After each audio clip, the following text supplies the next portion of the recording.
And our first talk is going to be from Anna, who's going to give us an amazing introduction of this ecosystem. So I'll let our co-host Anna take it away. Thank you very much. So I'll do a quick screen share. Here we go. Are you seeing my screen?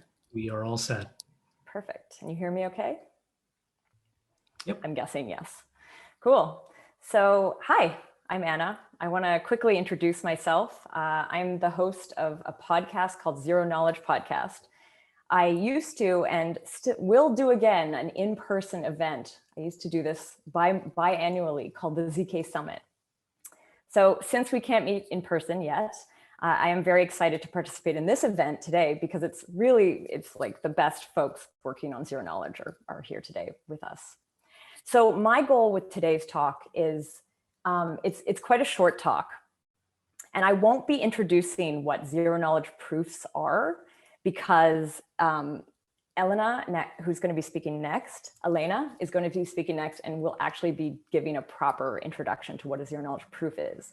Instead, what I want to do with this is actually look at this evolution of ZK use cases and kind of give a sense for what the general landscape looks like, and maybe why scaling and zero knowledge is so important. So zero knowledge and blockchains came together, and I would say like the first big use case for them was privacy. And the second big use case, which we're going to be talking about today, is scaling. When you think about this sort of privacy context for ZK and blockchains, there's two main ideas that were first introduced, and actually maybe one, which is private transactions. Zcash really popularized this idea of private transactions, using zero knowledge proofs to transfer funds from one account to another in a private setting. Another idea that was introduced soon after was this idea of private computation. So actually being able to do computation sort of behind a zero knowledge proof. And that would enable a lot of new and maybe more expanded use cases.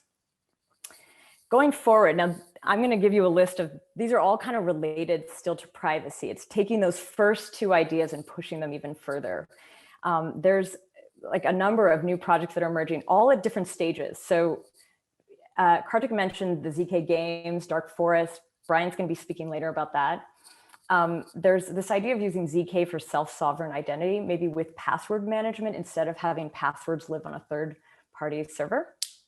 There's something called selective disclosure, where you're actually sharing one small amount of information, maybe even for like auditing purposes or regulatory reasons, without revealing anything else.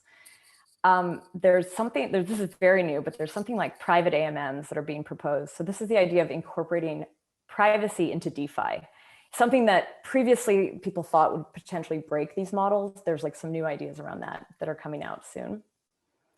There is private voting in the form of Macy. That's an Ethereum-based project.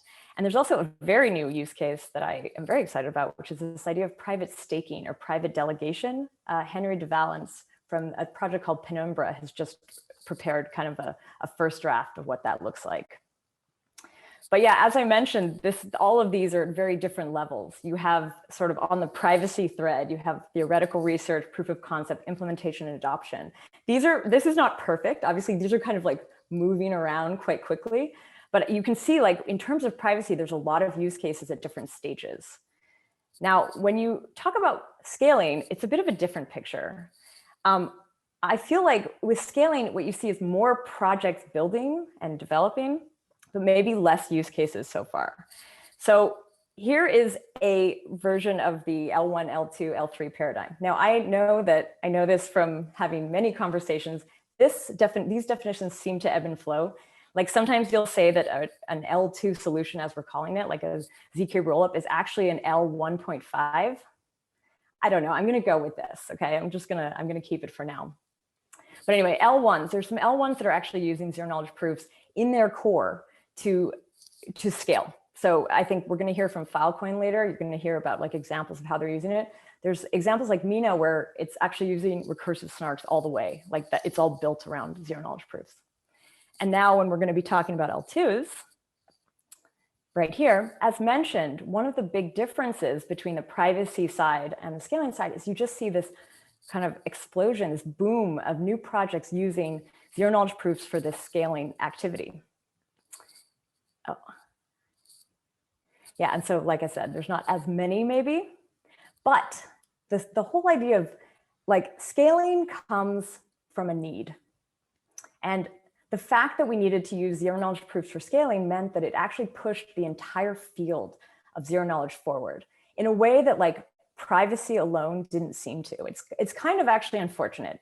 It seems like privacy is a nice to have always, but in this case, it was like a must have, and that's really what pushed it forward.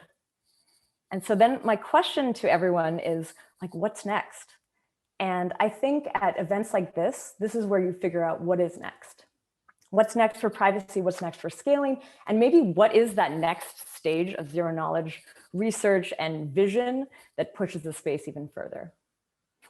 So if you're interested in getting involved, I'll just share a little bit about like the ways that you can basically get involved in the community. If you want to join us, join our Telegram group or YouTube. You can find us on Twitter, and all of those links should be there. There's also a newsletter that I'm sending out monthly called ZK Mesh, which is a rundown of all of the zero knowledge stuff. So check that out. Also stay tuned for the next ZK Sessions, which is a monthly event I do, and hopefully one day a proper in-person ZK Summit. You can find all of these links here.